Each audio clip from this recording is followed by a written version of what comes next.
Are you struggling with stepping to the top of the mat and you feel like your shoulder is lacking the stability to do that? Well, you're gonna wanna think about how your scapula moves. Whenever you're in a weight-bearing posture, you always wanna push the ground away. And what that means when you're in a side plank is you're protracting your shoulder. Now, protraction is moving the shoulder blade away from the spine. So let's look at some ways on how you can develop that coordination. I think a good way to start is from this really short lunge position, and you're just gonna lean over and place a hand down directly underneath the shoulder. Now you're gonna release the shoulder blade to the spine, and then I want you to very slowly push the ground away. And I want you to feel the muscles around the shoulder blade that allow you to do this pushing action. And I don't want you to just go like this.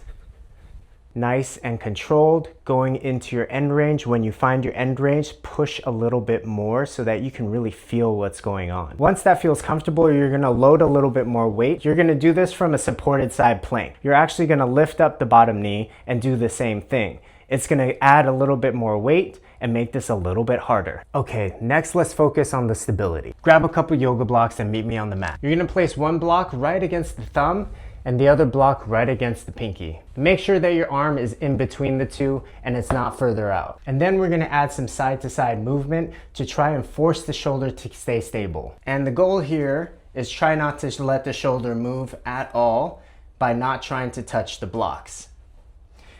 When this is comfortable, you could take a bigger step, maybe a bigger step, and a bigger step, and a bigger step. All right, give that a try.